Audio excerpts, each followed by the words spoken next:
बिस्मिल्लाहिर्रहमानिर्रहीम, अस्सलाम वालेकुम। डोनाल्ड ट्रंप की गवर्नमेंट के कुछ ऑफिशियल्स ने ये जानकारी दी है, दावा किया है कि इजराइल के प्राइम मिनिस्टर बेंजामिन नेतन्याहू ने अपनी गवर्नमेंट के कुछ अधिकारियों से ईरान के ऊपर शुरुआती हमले करने की तैयारी करने का ऑर्डर जारी कर दिया है, जिसमें ना तो वो अमेरिका की हेल्प लेगा, बल्कि हेल्प लेना तो दूर की बात है, अमेरिका को वो खबर तक नहीं देगा कि ईरान पर हम हमला करने जा रहे हैं। हालांकि नेतन्याहू के ऑफिस यानी पीएमओ ने खुद ये जानकारी देते हुए कहा है, ये यरूशलेम की रिपोर्ट है, कि हमने ऐसी कोई तैयारी करने का ऑर्डर जारी नहीं किया।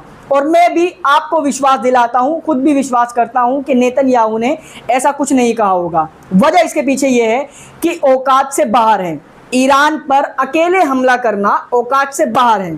हाँ, ऐसा हो सकता है कि ईरान के ऊपर छोटे मोटे हमले करके जंग को इग्नाइट कर दो। जब ईरान हमला करने आएगा तो जाहिर है ना चाहते हुए भी अमेरिका को इजराइल को बचाने आना पड़ेगा और उसके लिए ईरान के खिलाफ जंग में उतरना पड़ेगा। ये सिनेरियो हो सकता है तो हो, वरना इसकी गारंटी तो मैं भी लेता हूं कि इजराइल की औकात नहीं है कि अपने दम पर वो ईरान पर जाकर हमला कर ले। आपको क्या लगता है? कमेंट सेक्शन खुला है, अपनी राय जरूर दें। चैनल पर अगर नए हैं तो सब्सक्राइब जरूर कर लें, वीडियो को पूरा जरूर देखा करें। वहीं औकात के मुताबिक, जैसा कि मैंने कहा कि ईरान के ऊपर तो औकात नहीं है हमला कर दे, वहां से जवाब तगड़ा आ जाएगा ना, लेकिन यमन के ऊपर हमला कर सकते हैं अपने दम पर, इतनी औकात जरूर है। तो यमन के साना एयरपोर्ट पर एक बार फिर से इजराइल ने हमला किया है। आपको याद दिलाता चलूं कि कुछ वक्त पहले ही, शायद एक हफ्ता या 10 दिन हुए होंगे, यमन के साना पर इन्होंने हमला किया था। साना एयरपोर्ट पर पूरी तरीके से एयरपोर्ट को डिसेबल कर दिया था। फिर उसके बाद यमन के लोगों ने एयरपोर्ट को फिर से रिपेयर किया, काम में लाया। अब कुछ ही दिन हुए थे इसको दोबारा से रीस्टार्ट किए हुए, दोबारा से वहां पर हमला कर दिया गया है, कुछ रनवेज को नुकसान पहुंचाया गया है। स्क्रीन पर जो वीडियो चल रही है वो वहां से पब्लिश की गई है। आपको बताता चलूं कि यमन लगातार इजराइल के ऊपर 4-5 दिनों से मिसाइलें दाग रहा है। लगभग तमाम मिसाइलों को इंटरसेप्ट कर लिया गया। इसी वजह से ये खबर निकलकर सामने नहीं आ पाई, ब्रेकिंग न्यूज़ नहीं बन पाई। मैंने खुद इसको कवर नहीं किया, वो इसलिए क्योंकि आप लोगों में से बहुत सारे हजरात ऐसे हैं जिनको सिर्फ वो खबर सुनना पसंद है जिसमें, समझ रहे हो, दुश्मन का कुछ नुकसान हुआ हो। अपना नुकसान होता है तो वो हमें देखना पसंद नहीं है, क्योंकि उससे टेंशन बढ़ जाती है ना। उसके बावजूद भी अपनी अटेंशन को गंदगी की तरफ से दोबारा से अपने दीन की तरफ मुतवज्जो करने की कोशिश कोई नहीं करता। गंदगी चलती रहे और हमारा कोई कुछ उखाड़ भी ना पाए, ये दोनों चीज़ें एक साथ तो नहीं हो सकती भाई। अल्लाह रब्बुल इज़्ज़त ने तो कुरान करीम में सीधे धमकी दी हुई है कि तुम जिस राह को नबी करीम ने तुमको दिखाया है उस पर से हटोगे तो तुम्हारे ऊपर से ये जो रहमत का साया है वो भी हट जाएगा और पिटते फिरोगे। जो पिट रहे हैं हम, वो उसकी वजह यही है। वही पूरी दुनिया के अंदर जंगों को ख़त्म कर देने के वादे करने वाला सफ़ेद सुअर आखिरकार अपनी औकात पर आ गया है। जब ये अपने प्रेसिडेंशियल इलेक्शन के कैंपेन कर रहे थे, क्या बोलते हैं उसको, रैलियां वगैरह कर रहे थे मोदी जी की तरह, तो रैलियों में जैसे मोदी जी भाषण दे देते हैं वैसे ही ये भी दे रहे थे। इलेक्शन कैंपेन्स के दौरान इन्होंने कहा था कि जब मैं प्रेसिडेंट बनूंगा तो मैं वॉर रुकवा दूंगा, फाफा। लेकिन अब हो क्या रहा है, डोनाल्ड ट्रंप ने रशिया के प्रेसिडेंट व्लादिमीर पुतिन से फ़ोन पर बात की ताकि यूक्रेन से सुलह करवा दे, सीज फायर हो जाए, जंग रुकवा दें। अब देखो, पुतिन भी तैयार थे, लेकिन जब कोई जीत रहा होता है, यहाँ पुतिन से सीखो जियोपॉलिटिक्स और सीज फायर कैसे की जाती है।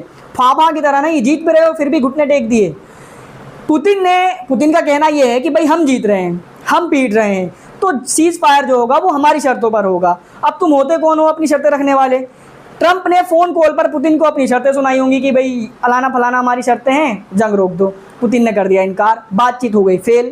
अब ये जो इनके दावे थे, वादे थे कि मैं जंग रुकवा दूंगा, I will stop the war, cross the war, ये बड़ी अच्छी आदत है इनकी, तो बातचीत फेल हो गई, नंगे हो गए, बेइज्जती हो गई। तो इन्होंने अब यूक्रेन को पूरे यूरोपियन देशों के साथ मिलकर परमिशन दे दी है कि जो हमारी प्रिसीशियस मिसाइल्स हैं तुम्हारे पास, जो लॉन्ग रेंज की मिसाइलें हैं, रशिया के अंदर डीप जाकर हमला कर सकती हैं, उनको अब तुम इस्तेमाल कर सकते हो। जो बैन बाइडेन एडमिनिस्ट्रेशन ने यूक्रेन पर लगाया था उन मिसाइलों को यूज़ करने पर, अब डोनाल्ड ट्रंप जो जंग बंद करने आए थे पूरी दुनिया में, उन्होंने इसको हटा दिया है। अब यूक्रेन चाहे तो रशिया के अंदर मिसाइल हमले कर सकता है। हालांकि रशिया के पास S-400 है, वो आराम से कहीं ना कहीं इनको मार के गिराएगा, लेकिन रशिया का ये कहना है कि अगर हमारे खिलाफ कुछ ऐसे हथियार इस्तेमाल किए गए तो हम समझेंगे कि हमारे ऊपर पूरा यूरोप और अमेरिका मुसल्लत हो गया है और ये होगा वर्ल्ड वॉर 3। वहीं ईरान ने एक पॉलिटिकल प्रिजनर पेदराम मदनी को इजराइल के लिए ईरान के खिलाफ जासूसी करने के जुर्म में एग्जीक्यूट कर डाला है। जासूसी की यानी गद्दारी की सज़ा तो पूरी दुनिया में एक ही है, मौत, सज़ाए मौत। भारत में भी दिन ब दिन पाकिस्तान जैसे फटीचर देश के लिए जासूसी करने वाले बहुत सारे संस्कारियों का पूरा एक ग्रुप निकलने करके सामने आ रहा है। CRPF से हैं, यूट्यूबर हैं, छोटे मोटे इंजीनियर हैं, DRDO के चीफ हैं, सारे पाकिस्तानियों के लिए जासूसी करने में लगे हुए हैं। पता नहीं इनको ऐसी क्या मोहब्बत है, कौन सी बिरयानी सुंघा दी है, खिला दी है कि पाकिस्तान के लिए भारत के खिलाफ दुश्मनी कर रहे हैं, जासूसी कर रहे हैं। अब इतना कौन सी मोटी रकम दे रहा है पाकिस्तान भैया?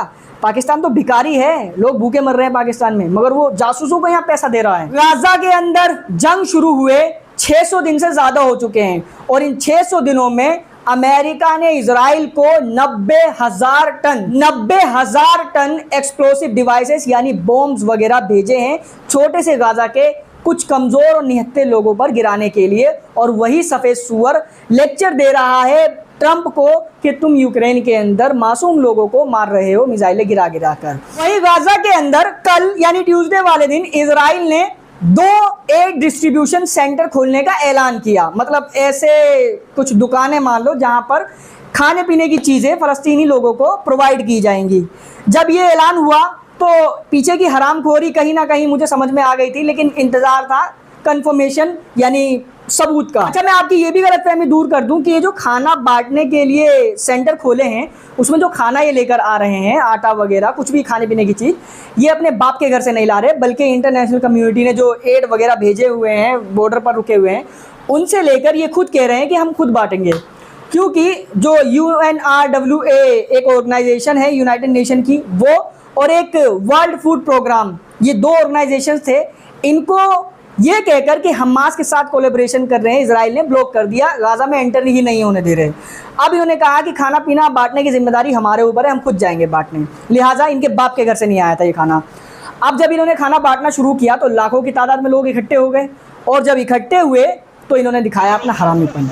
वो जो भूखे प्यासे लोग खाने की उम्मीद में अपनी फैमिली मेम्बर्स, अपने बच्चों, बहन, माँ के लिए खाना लेने नौजवान लड़के भी आए हुए थे, उनके ऊपर इन्होंने हरामीपन का लेवल दिखाते हुए अंधाधुंध फायरिंग कर दी। कितना गुस्सा आता होगा दुनिया के उन पॉजिटिव लोगों को जो देख रहे हैं और समझ रहे हैं कि गाजा के अंदर ये जो कुछ भी हो रहा है ये जुल्म और ज़्यादती है।